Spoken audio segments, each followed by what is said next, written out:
There's a new tablet on the block, and its name is the LG G Pad 8.3. I'm Aaron Baker from PhoneDog.com. Can LG's newest Android tablet compete with the likes of Samsung, Apple, and more? Let's go find out in the unboxing. There's a new tablet family in the game, and it's the G Pad line of devices by LG, and this is the LG G Pad 8.3. It's LG's newest tablet. It looks and feels a lot like the LG G2 and preserves some of that design language that we've seen on the LG G2, which is LG's newest, I should say, flagship device, highest end smartphone. So this device, give you a quick rundown of specifications. It's packing a 1.7 gigahertz quad-core Snapdragon 600 CPU. You've got a 5 megapixel camera on this device. You've got a display that's 8.3 inches with 1200 by 1920 pixels, 273 ppi. It's got the quick remote feature, the knock-on feature. It's got Q-Pair and dual speaker as well. And then additionally, it's got 16 gigabytes of memory, 2 gigabytes of memory, 16 gigabytes of internal storage, and then of course a lot of goodies under the hood. Let's take a look at this device in the unboxing. Now, before I actually open the box, I'm going to give special thanks to our partners at Best Buy Mobile for giving us devices like tablets and phones and more that we turn around and give to you for free at instantwin.phonedog.com. I love free. You should love free too.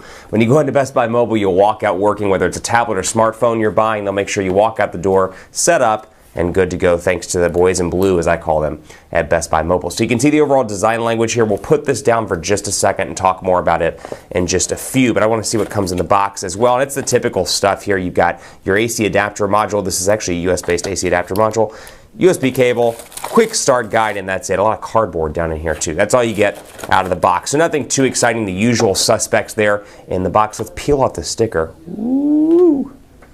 The ooh, just for clarification, was me making that noise, not the sticker. So you can see your camera on the back, no flash, but you do have the camera. Volume rocker over here, power button up top, your watch, or your quick remote access right there, your micro SIM card, micro SD card slot, 3.5 millimeter headphone jack, and then down at the bottom, your micro USB charging port. So all the typical stuff here. Speakers on the back, LG logo back there as well. And again, typical LG look and feel here in comparison to what we've seen from them previously or most recently with their high-end products and services. So LG starting up right now, we'll take a look. 8.3 inches on the display, striking a nice balance between the 9.7 inch iPad down to the iPad mini, very similar in terms of overall size and feel, even though the display is slightly larger than the iPad mini's display. It does give off that kind of feel in the hand, obviously minus some of the metal. But let's take a look here. We'll go ahead and start it up, and we'll walk through this together. All the Wi-Fi stuff, nah, I don't need that. We'll go to next. We'll go ahead and rock through all of this. Android 4.2, Jelly Bean out of the box in this, and as you would expect, it does have LG's. We'll go into this. Click. And we'll select our front touch button. Now this is something we saw on the G2, it's on the G Pad 8.3 as well. I can change around my on-screen buttons as you see right here. So perhaps I'm moving from another Android device and I'm used to having my menu button on the left side. I can switch it around and hit next. And there we go, we can rock those buttons in the configuration that I want them to be in. We're gonna go ahead and go out of the additional setup. I don't need any of this stuff, but let's see if it'll let me go to the home screen. And you can see a home screen that's very similar in a lot of ways to LG's most recent user interface on the LG G2. Android 4.2 running here. You've got LG's user interface up top. You've got all of your shortcut stuff up here. You get your Q-Slide applications, your brightness, and then of course this as well. Notifications, you can turn those up and down. Wi-Fi networks available, and more. So really a nice functional tablet here. If you like LG's user interface, perhaps you've used the G2 or you're currently using the G2, you like the look and feel. You've got a lot of the same functionality over here, including, like I said earlier, quick remote. So you can use this as your remote replacement and set it and program it to your TV, your cable box, whatever the case may be. But again, very similar here to what we've seen from LG, including the tips that pop up at random points. But we'll scroll through here and take a look. You can see on the display, I can create up to, let's see, it looks like 7 home screens. I can't count today.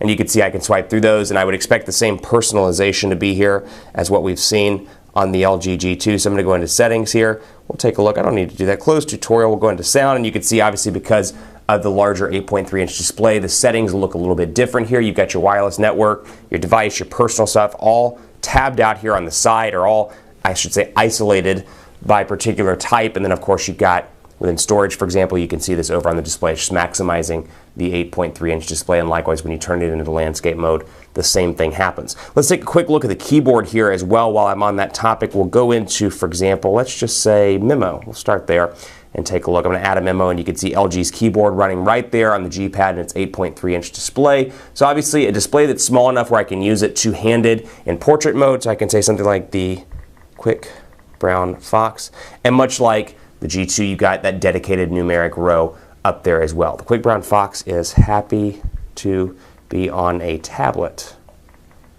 Quick Brown Fox is happy to be on a tablet. So again, almost easy to hold with one hand, slightly large, but you can see here it's smaller than, like I said, the iPad, the Note 10.1, all those different devices available on the market. But still, a really nice option for a lot of people, particularly those people that really prefer not only Android, but LG's user interface and overall look and feel from an exterior hardware perspective. Keep it locked on PhoneDog.com for more on the LG G-Pad 8.3. I'm on Twitter at PhoneDog_Aaron. Let me know what you want to see in the full review, and I'll do my best to cover that right here on PhoneDog.com and on the YouTube channel. Thanks for watching. More to come on the G-Pad 8.3 on PhoneDog.com. I'll see you next time.